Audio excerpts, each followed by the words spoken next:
Alright, your dreams are a powerful tool for increasing self-awareness, for they contain with them the unfiltered truth. Whether it be a dream or a nightmare, they are the keys to understanding your inner self, both your joy and your fears. Commune with Gaia and Great Spirit in the stillness of your slumber. Learn to read and interpret your dreams. Listen to what they tell you. Pay close attention to how they make you feel. Heed what they reveal and learn who you are and who you wish to be. So that tells me right there that y'all have been having some funky dreams, and those funky dreams may have a lot to do with you wanting to stay in a situation where you're by yourself, more independent, just alone. Now, some of you guys are just alone, period, and you guys are wanting things to change anyway, and you just can't figure out how you want to go about this change. I think some of you guys may want to be alone, but then you also don't, and that kind of being pulled between two sides of the street kind of is why you have the two swords there in the first place. Like, some of you guys want to be alone, but then some of you guys don't. Okay? And it's hard for you guys to want a relationship, but also not really want to take on a relationship, if you get what I'm saying.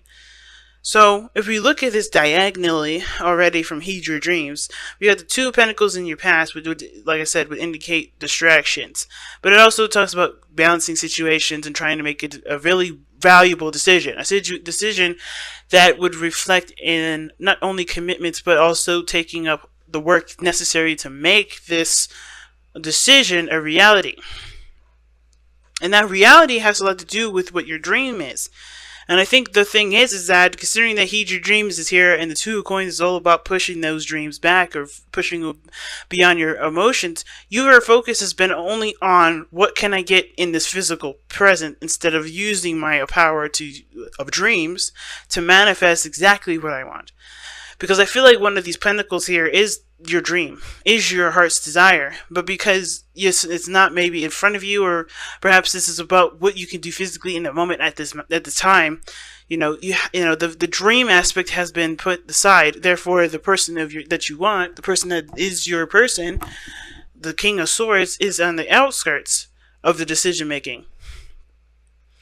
Now, considering that some of you guys may have been trying to figure out what needed to be done or trying to keep the balance of a situation because you liked being in your dreams with the person that you're with, or you have a dream bay, but this dream bay is purely in your mind. It's really interesting. It's not like the King of Cups, and I kind of get this feeling that this King of Swords kind of protects you in a way.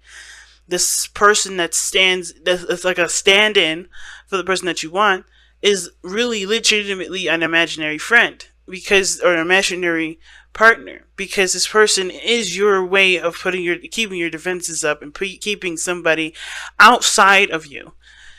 It's different from the King of Cups when it comes to manifesting your partner, because I think this is someone that's a stand-in here. Okay, because the King of Swords is a truth, is a belief system, or he is the representation of his own beliefs and logical thinking. And the fact that this is external is that it's mostly because I feel like this is someone, I think this is either someone that's outside of you that's trying to communicate with you, and you don't notice them because you're not, because the person that you want is someone that you may not believe you can have, because your emotions are different than what is physically presented to you. Or, this is someone that you have in your mind at this moment that's feeling like a really weird construct of protection and safety, and is keeping you from wanting anything outside of yourself because it's too much too much work, or it's just, you found balance this way. You found about balance in your life by having somebody in your mind to take that time up, or take the space for a relationship. But it doesn't replace the physicality of it. Like, the idea of a man, or idea of a woman, or idea of a person, or a partner, or a friend is wonderful. But can it physically happen? Well, we have this in the very center. As a dream. Doesn't mean it can't happen, but it starts by one believing that you can have a dream, you can have that dream come true. The Magician is your underlying energy for a reason. It starts by recognizing that you have the tools to manifest what you want, but it also means that you have to believe in yourself that you can have these dreams come true, and have them manifested in your present moment. And the reason why you have the magician here is because the Two of Swords is back. Interesting. Two of Swords. Why do you have the Two of Swords in the first place? See why. The Fool. Taking a leap of faith. And that leap of faith, that leap of freedom to put yourself out there, you've done it once. And now it's like you don't know if you're ready to do it again. You don't know if you're ready to do it again. You don't know if you're willing to do it again. And that is because, it's trusting yourself that's the biggest thing. Now, another thing I've noticed is that the King of Swords would be Aquarius, right? That's you. It can be. It doesn't have to be you. It doesn't have to be tied to you. Please read the reading based off of what resonates, right? But I kind of get this feeling that, you have a dream. You do want to make those a reality, but the problem is that yourself, meaning now that you are in your own way, which it kind of is saying that. And the reason why is because you do not trust yourself. You do not trust yourself. You do not trust anyone outside of you. And therefore, it's very hard to have any sort of dreams. And probably even you try to stop your dreams or you start to control what you feel, experience, because you don't trust that anything can come. You feel like the real you is not you right here. Because it's interesting to have the King of Swords, your card, as an external energy from where you are right now. And the Hermit is really a card of reflection and going back within, but you're outside of yourself. It's very weird. To see the King of Swords here with the Hermit is very weird. It's like you are looking within yourself and looking at yourself from an external view. It's almost like you're criticizing yourself. And it's really odd because the Hermit is not a criticizing energy. He looks to heal himself. He looks to repair things. But where you guys are going, you guys are like isolating yourselves and and ostracizing yourself at the same time, it seems like. Some of you guys may not even agree with this or not even, make sense, not make sense of it, but like more of like you guys just don't, it's not happening. But some of you guys, with this reflection, which is nothing wrong with reflecting and looking back and figuring out who you are, figuring out your, through the truths that you've experienced, it does tell me that you've been through a lot. But you're also, it looks like you're hiding out from yourself. I'm going to even pull on that. Why is the Hermit in the present energy? Why is the Hermit in the present energy? The Seven of Cups. Oh, shoot. Why is the Seven of Cups coming up for the Hermit?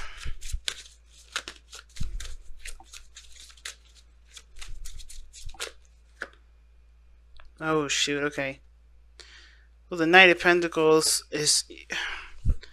Okay, so, like I said, the Hermit, it talks about the reflection and looking within. It can talk about alienating yourself or putting yourself in a situation where you're more isolated than you were before. And I feel like it's the reason why is because of the dreams that you may have. You're trying to understand yourself through the dreams that you're having about your ideal person, about the person that you want to come in to offer, either to offer you something or you want to offer them something. I kind of get this feeling that you're, like I said, you're okay with being solo, but the problem also is being solo, and the reason why you haven't decided to make, to go out there and find a real person or whatever, is because they don't measure up to what your dream mate looks like and what your ideal person is. I don't think you're focusing on anything impractical, because the Knight of Pentacles would never focus on anything impractical. But I think the dream of somebody that you have, committed to, maybe the Knight of Pentacles, could be a Virgo, Capricorn, or a Taurus that's come in that's younger. Or it could indicate that this is about, or you're looking very closely at the details of all of these, dreams, and you're studying those dreams. You're trying to understand these dreams, just like how the Heed Your Dream card was even suggesting. You're trying to understand why you're having these dreams in the first place, or maybe why you have these desires, or why these desires and wants are so astronomically huge for you. What do they mean to you? What is the value of those dreams? I think you're trying to figure out what is worthy of your time and effort. You know, you're trying to come up with your own truth here, of trying to find a new purpose, and it's hard.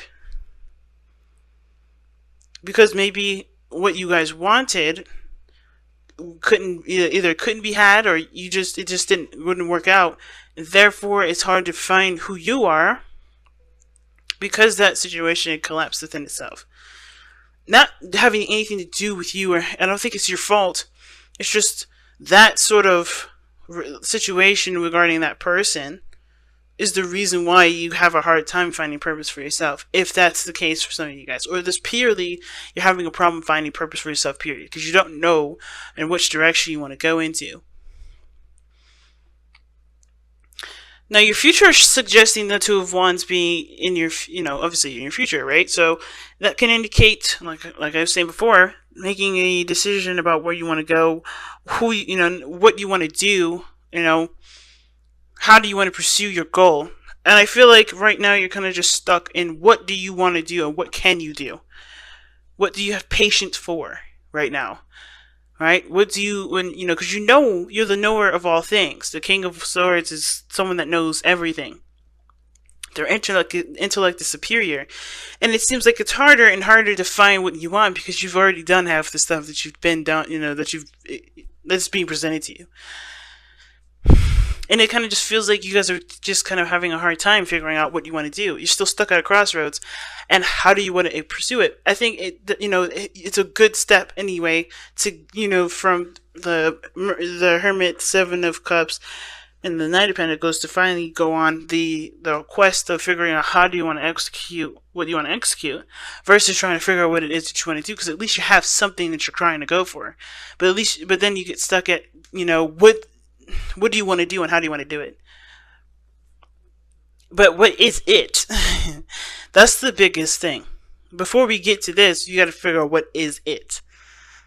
Now, your best path to follow is the Eight of Cups. Okay? And the Eight of Cups talks about moving on, like not moving on, but going, finally, not finally, but listening to what your heart wants. The Eight of Cups is very similar to the Seven of Cups. And I don't think you're going to find anything through the options that you have right now, even though they're realistic options. I don't think neither of these options are appealing to you whatsoever. They're some doable, Knight of Pentacles, they're doable.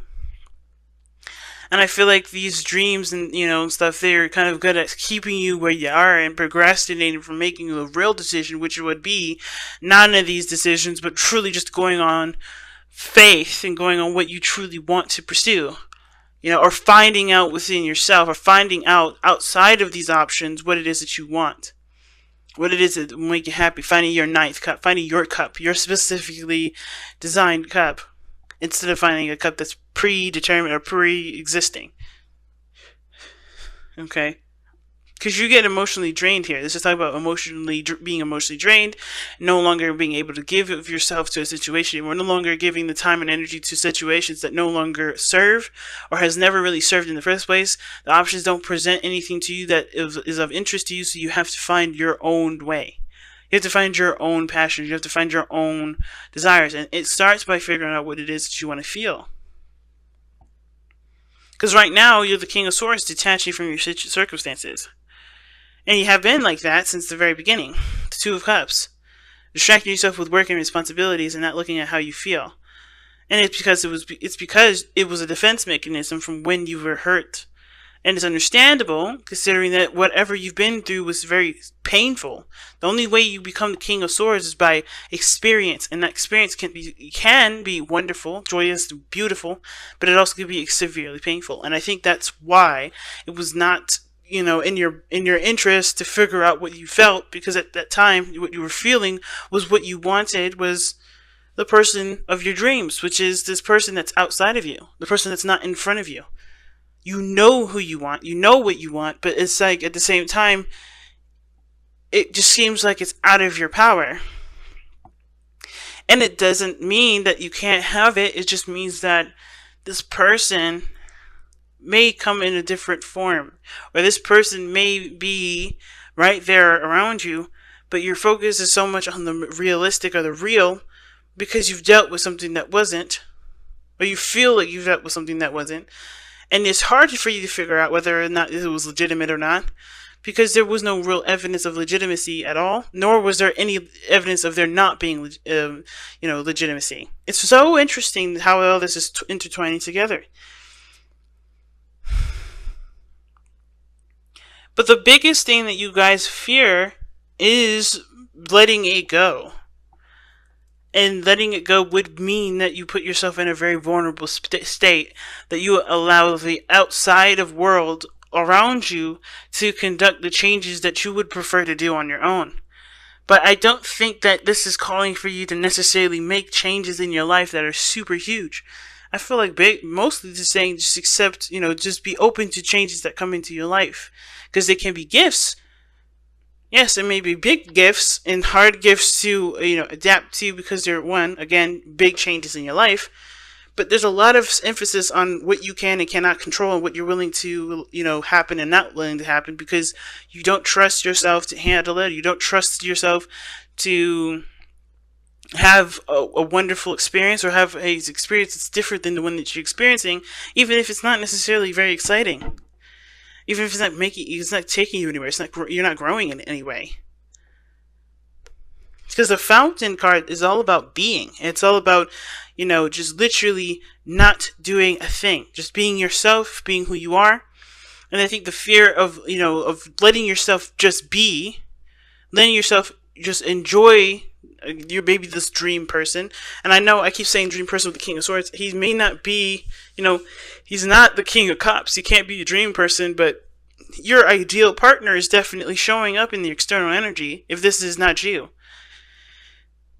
And I feel like it's just, if you just be, instead of looking to try to control every area, things can happen, but it's still understandable that that shit can happen, and you don't want that to happen until you feel like you're ready, until you feel like you can trust yourself, until you gain a better relationship with yourself. You don't want any changes to happen. You don't want nothing to happen yet. So your outcome is the Tower. It's very odd, but the Tower is coming up in your outcome, which would suggest something happens out of the blue that would push you towards making a decision about how you want to handle it, how do you want to tackle it, versus what needs to be done, or what do you want to do, period. So you go from, what do I want to do, what do I want to pursue, to what do I have to do, like which direction, how do I want to, what choice am I going to make about how I'm going to adapt with these adjustments. And usually the Tower is two things: either you make the changes happen, or the changes happen because you haven't been moving, and it's because you've been refusing to move. It's because you've been refusing to adjust or to make the changes in your life that would encourage continual process and growth. Standing still on purpose can be good for a certain amount of time, a certain amount of things and purposes, but if you're doing it because you don't want to, embrace something new coming in, it's not necessarily the healthiest option. And you guys have surrendered to divine timing. See, that's the card that's, like, literally all this reading is telling me is that you guys are refusing to move forward with something, and it's because you're just not ready for it. You feel like you're not ready for it, you don't want it yet. There's some things that you're still trying to understand about yourself. But Godspeed with that, because as soon as you figure it out, things are going to definitely shift a lot more than you realize. Sometimes divine timing may differ from sometimes divine timing may differ from your ego's timing. If a goal isn't manifested fast enough, or slow enough in this case, according to your ego, be patient and trust the universal flow. Or as a matter of fact, brace yourself for the universal flow. Because it looks like you're not necessarily trying to make shit happen. This is not what you guys are doing. You're not forcing anything. You're not making something happen at all. As a matter of fact, you're pulling all the reins. It's like you have an army of horses. You're just guiding on your own. You're trying to pull on all the reins to keep them from going over that one bridge that was going to pretty much select that one horse. The one horse that you're either standing on, and the one that you really want to go down, and you're not quite ready to cross that bridge yet. The surrender to divine timing is telling you that you guys are trying to force a situation. It's more of like it's time to embrace the changes that are coming. And that's why you guys have your guard up. That's why you guys are distant. That's why you guys are not embracing the stuff that's coming in. You're rejecting it because this is a change that you did not orchestrate. This is a change, and I don't want to make you sound like you guys are narcissists or anything like that, because you're not. It's understandable, right? Nobody wants a change that they didn't make themselves or they didn't deem themselves ready for. It's 100% a normal human response and totally understandable. However, it doesn't mean it doesn't mean that we aren't ready because we don't feel like it. Not saying that we don't feel like taking on the challenge.